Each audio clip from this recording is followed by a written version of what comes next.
Welcome to the Casual Experience.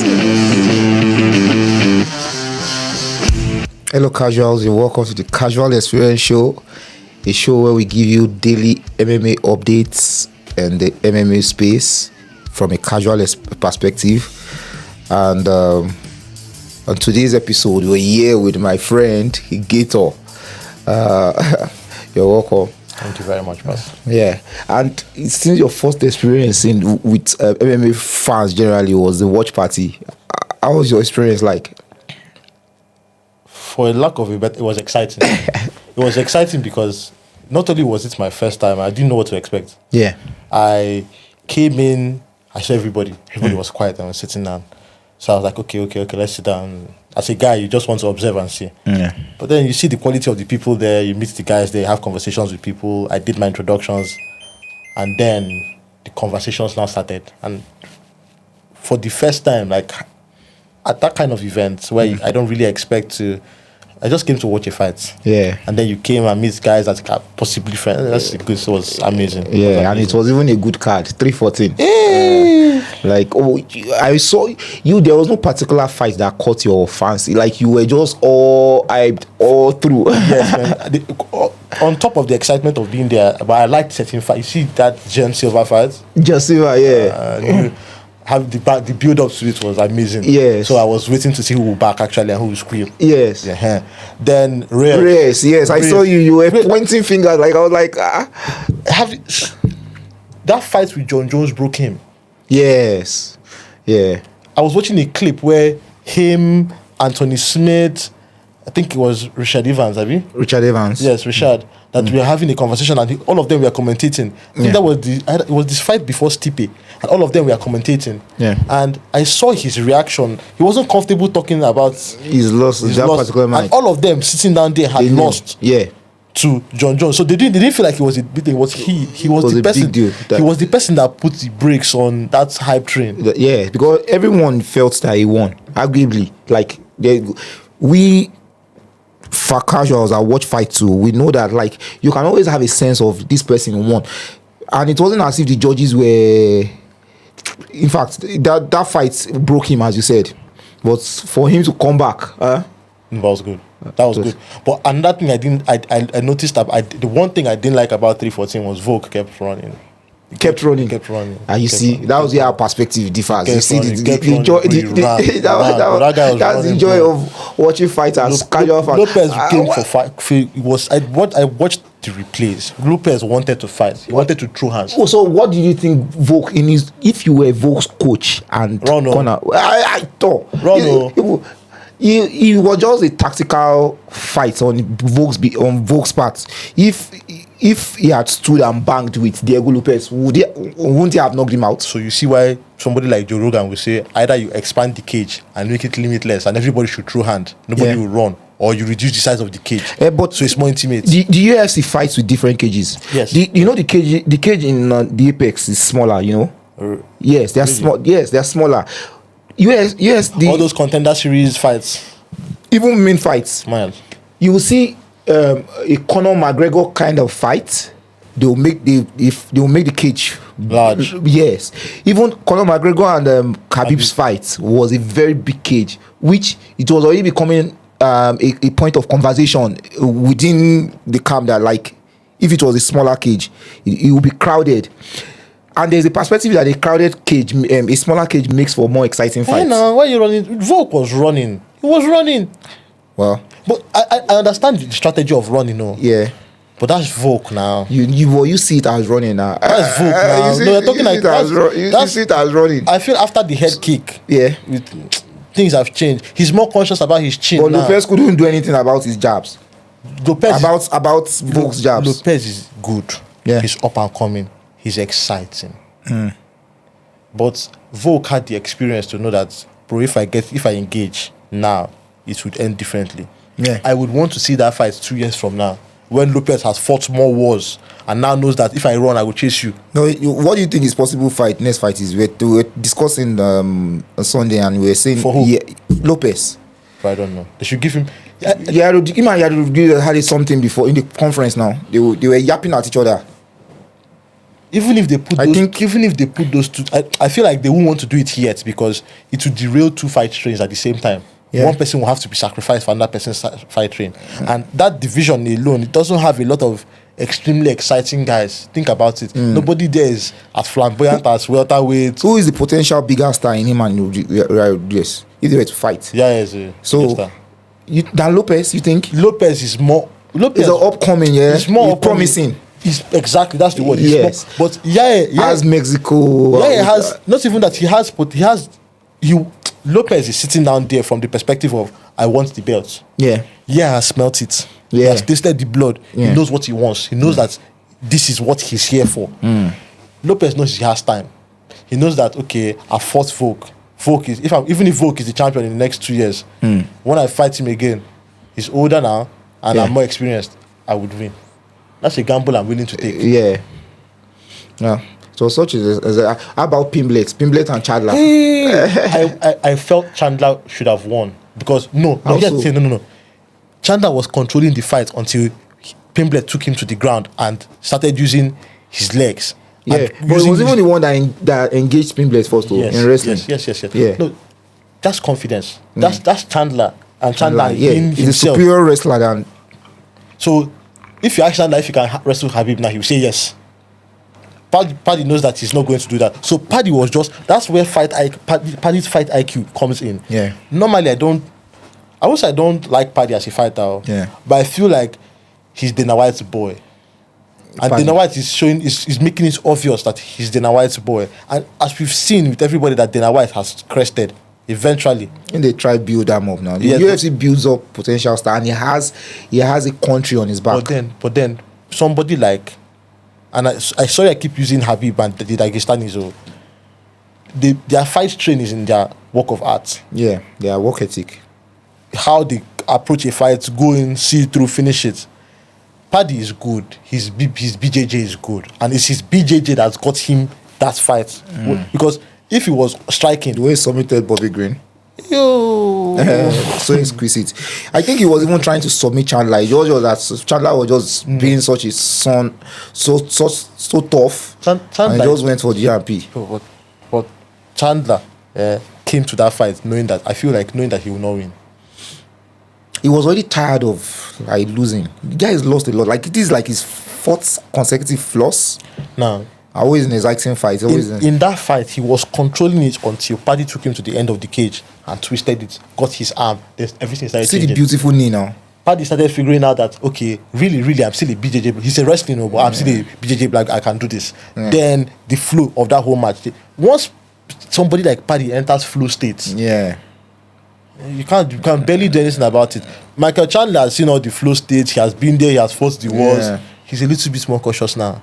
He wants to be more careful. He knows that, yes, even if I can't strike with him, I can put him on the ground for the next 2 or 3 minutes and get up and rest. I'm used to it. But Paddy is there and, okay, he knows that once I saw that when the camera panned and I saw he had turned him upside down and used when he was trying to get an armbar. That's BJJ at work. Once he started using his BJJ, the whole match changed and then he won, bro. And the joy of always watching fights as a fan, whether live or on TV, is just to be able to see the different reactions everybody emits. Like you were all about, what's this child doing? Like what? I mean, there were different reactions. You are more like one of our friends, GOC. You got to meet GOC now, yes, and your perspective to watching fights is, similar, but different from the way other people watch fights and what you see. That's the joy of it. So when we gather as fans to watch fight, like what you saw at the watch party, it's just engaging. But generally, you said you're new in Abuja. Yes, I am. How many years have you been in Abuja now? It's my first year. I'm just completing my first year. So this is like the first time you were seeing MMA fans gather that much? Exactly. But you don't go watch AKO? My first experience with AKO was like that's one in he's the one that was last year. Dome. That they did in Dome, I can't remember. Abuja. Yes. AKO 5. So when I found out about it, I'm like, I didn't know something like this. You watched it live? I didn't watch it. I watched it on my phone, on my iPad. Okay. I didn't. After the event, I was like, Kamaru is promoting something. Yeah. I don't come from a place that has a lot of experience with MMA. Yeah, and that you're kind of talking thing. about the East. But Gidigbo is your thing now. It's Right. Gidigbo, no part wrestling. Wrestling no be part of. It's not part of martial arts. Wrestling is part of what AKO 8 now that we watched, that we all went to Lagos. There is one of our friends, a fighter, Venatius. He used Gidigbo to win his opponent. No. Gidigbo in the East is, think about it as not as a sport, but old. When we were having a conversation before you came, like ancestrally, right? The Igbo mindset with fighting has been stamina And strength. and strength. Not even strength, stamina. That's why in Things Fall Apart you know about Okonkwo and the cat. Yeah. And that his bat does not touch the ground. Okay. So it's a culture for us. It's not just wrestling. Gidigbo is how people come out back in the day and challenge you for your babe. That kind of thing now. But that culture has slowly gone out of it. But the real martial artists that are from that region seems to use it more.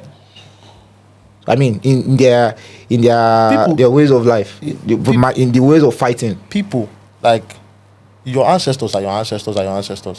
What is ingrained in you is ingrained in you. Yeah, it's true. If it is your in your lineage, if you come back during Christmas and you go to all those village squares and you see them, they have shows. Wrestling shows. Yes, now. Like annually, like it's a regular like thing in there. the village, yes. You just Oh, come. I was thinking it was like dying culture. It's a dying culture because how many people still the village won't fight?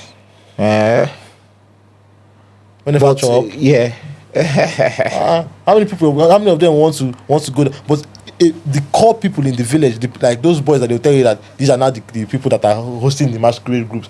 The core people in that village know what the culture is. So if you want to eventually learn or understudy something like that, those are the men to go and meet. Now if you go and wrestle with those men, you go no say yes, no. your body Because will you tell keep you. even Those that people they wrestle on top of sharp sand though. It's not on mat. yeah, like Dambe. Which one is sharp sand? That's the Dambe. Yes, the Dambe nah. sand pit now. That That one is softer. one is Which one? The Dambe one is softer. This one is What's sharp? normal sand. Okay, now. that one we did the cocaine from water side. That kind of sand that if you wrestle on that kind of thing, all those sand they'll go and dredge from river. What go tell you? Have you wrestled on sand enter your eye before in the middle of the fight? All those kind of things. These are the Or things. even your opponent. You were talking about street beef. Street beef on the channel that we Yes. watch where they fight street fighting. If we do that kind of thing for Nigeria, pour sand inside your opponent eye. Carry sand, pour am inside your eye. That village wrestling here you see now is a strategy. Yeah. Yes, now. Throw it inside your opponent's mouth. Just throw it in his Yes, face. now. So I used to, when I was younger, I was in boarding house in command secondary school. So I was in the boarding house in Ibadan, Bodego. So we have a place they call it Bombay Land. Is where students go to shit rather. That's where it's Bombay Land. You see different kind of shits around. And that was my junior class. I was thinking I was in GS1, GS2, GS1. I used to have a friend, Shion Akirele. He has a brother, Funsho Akirele, the Akirele brothers. So we used to go to the Bombay Land. We would just want to fight ourselves, grapple ourselves, twist ourselves. So when they are real beef, the students will go there. They will go and fight there. Then you see when you see another student topple the other, you can grab a dried ass shit and use it to rub the person's hand or use it to rub the person's face, and it's just a sign of victory. So not knowing that was already culture. that was the there was an ingrained excitement for fights in us until the advent of the UFC, and shunning it out to the world, and now we're having our own Israel. This one here, Usman, that now looks like a fight figure. Yeah. What do they call that thing? Action figure. You know, yeah. the way when we were growing up watching Action Man. yes, yes, we're watching Jet Li, watching Jackie Chan, all these OGs in fight. You know, we watch it finish and we'll go out and carry stick and be doing here. We'll be doing sword with ourselves. as a Niger boy, right? Seeing that those guys have opened up another channel. Yes. And which is, I'm heading somewhere with this conversation now, with globalization of the fight culture. Yeah. Right? As a Niger boy, where you just come this world now, you know as Niger being now. Yeah. You now go through the stress of training to that point and eventually becoming a world champion. That's amazing on this. That's amazing on I swear. Being at that peak, let alone now defending your title. Yes. From people that want it from you. Severally. Shout out to those 3 OGs, Cameroon, Ghana, and Israel. It was mad. Now, same thing with the globalization of the fight culture. I tell people, if any sport would rival a sport like football that is played in every country, that has a World Cup that can shut down the summer for a whole month, it's fight. Yeah. No other sport is as welcome or is easier to relate to. Football now, you guys get this skill. But everybody now believes that they sabi fight. Normally, if you keep them with person that they will believe say yes, they go kill them. Yes. So is a sport that people feel that people don't know yet. But I feel like in the next 10 to 20 years, especially with the rampage that the UFC is going on with commercializing the sport. Now see AKO. Did we ever think that something like AKO would ever happen in Africa? Yeah, see, but the EFC too, EFC in South Africa, they are booming big. Now, see that there's also another promotion in here, AFC. I don't know if you've heard of them. The first time I saw EFC was at the fight party, and I was like, "What? Oh, really? EFC? Yes. There's a South African fight." I'm like, "Wow, are you serious?" That was my first time of seeing something like that. There's even another promotion in Nigeria here called AFC. So with a lot of companies, the African Fighting Championship. Yeah, with a lot of companies like that, merging whatever resources they have and pushing the same motive that Dana is pushing. Yeah, I feel like we will definitely have a standard fight World Cup very soon. I swear. A proper global champions table ranking. I don't know if you've heard of Pride. Pride. They used to do something similar then. That would be like a trophy kind of ladder to the ultimate prize. Then they had their different, not much weight classes. That was when this man, this OG in heavyweight, this Russian. Do you remember Enter the Dragon, Bruce Lee? do you remember how those people were flying in from different countries? Yes, and he was now fighting at different levels until he got to that giant guy. I feel like there's going to be a stage in Africa, first of all, and I'm looking at with the beauty of what AK has going on, right? I feel like there's going to be a point where fighting itself as a sport would topple football. Gator. Trust me, this watch party is just a nip in the bud or scratch of what the potential of what MMA and fight lovers and fight enthusiasts can bring to this fight platform in this country. Just the way you're passionate about fights, there are thousands and thousands. Like if I start churning out even just the few we've brought in, there is a guy that as you're talking, he reminds me of him. His name is Oche Young Jollof. He's a commentator in AKO. So knowledgeable. I mean, Ugo. I mean, even the fighters themselves, Machine Gun Sheiks, been here. Yahuza, like he's been here. Apart from them being fighters themselves, they are fans. They are fight fans. Like then there are a lot of people. Like you talking about the East now. People being in the East that lost fights, but they don't have the platform. They don't have the. It's just so untapped. Please. A lot of us, everybody listening to this right now, if there's any way you see or understand how we can promote the fight experience, reach out. Yeah. But do you think the promotions are already recognizable, like the AKO and UFC? Do you think they have a role to play? No. You were saying something about sponsors. I have an opinion with that. On this particular matter. Yeah. Right? And it has to do with if we really want to globalize this thing that we have.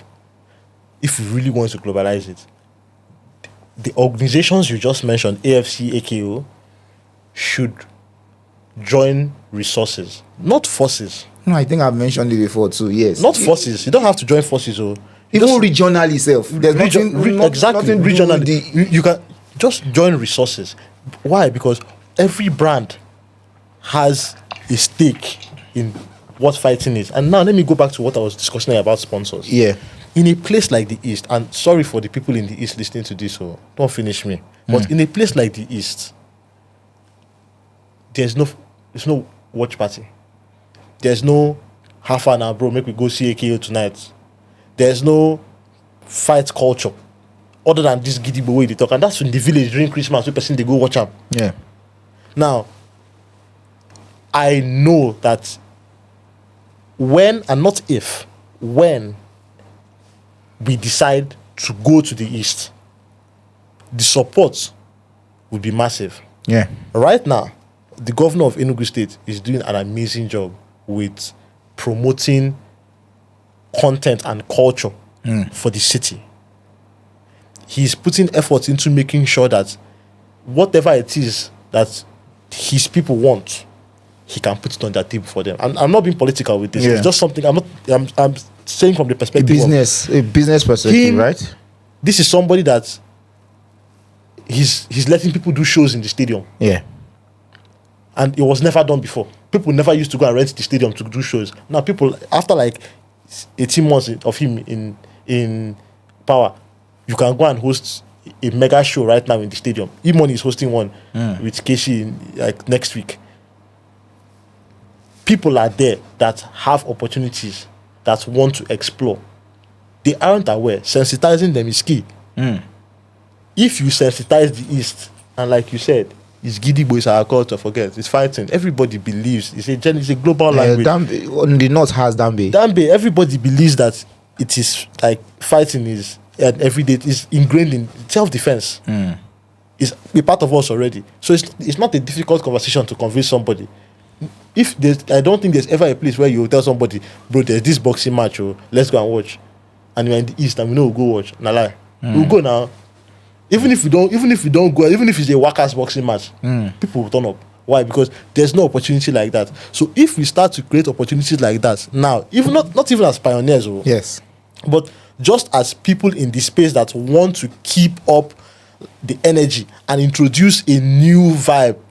AKO in the East, please. AFC in the East, please. We're talking about Please. it now. That It's the possible now. AKO here should think about just moving around the show, not just Lagos. That what I think with that is, and I was trying to explain to him too. One thing is, what the key question you asked me, finance. Yeah. A lot of people are willing to sponsor. A lot of people are willing to sponsors that are listening to this. You know yourselves. You can reach out to casual experience. Yeah. A lot of them know that this is for they know why to print a template and give you and it's working. They know that there's a business inside it. So I feel like if we start to collate our resources and say, okay, let's now as Nigeria set up our own standard fighting structure and try as much as possible not to run it down as the Nigerians in us. Yes. But just maintain the quality of the structure of the organization. A promotion like ECO is going farther than they think, because I feel like it would now serve as a ground for breeding new talents. And a lot of people that didn't know that they could fight before as a profession will start coming out. And bro, you get people where they frustrated for Nigeria, we just want bro, see easy. You see, if you go out on the road, you will see easy times 4, times 5. Go garage now. I swear. You see boys where they, if you don't tell them, say, how far, bro, Yes. 2-5, come fight. Yes. Boys go turn up. We're working towards that too. Just where there'll be a gathering of fight, not like street beef, but like you just be an haven for young martial artist talents. You know, there are gyms like TMA, and someone what Ugo was mentioning a gym too. Yeah, you know the gym. Yeah. So how is it going to be like a gym? It's going to be like a haven, just where you see those kind of things, but in a more refined way. Wow. If as you do your ginger for fight, and talking about fights, if you leave you alone, you go talk 24 hours. But as it is, it's good to for the casual experience to have met and know people like you, and we are open. Guys, you can see the enthusiasm emitting out of him. And I know there are people like Gator too that likes fights, want to talk about fights. That's why the show is here. We aren't all about the stars, the fighters are the stars, or the known names. This is the show for the casuals. If you like fights, come here. There's not going to be fight this weekend, UFC, but we talk UFC AKO, but there are going to be other promotions fighting this weekend. Yes, Brave FC is fighting 93, but the one that really catches my fancy is this PFL. It's a world tournament, just like you were saying, and there's this guy. I think he used to be in the UFC, Impact Kansana guy. If you've heard of him, personal guy. I think he's the one.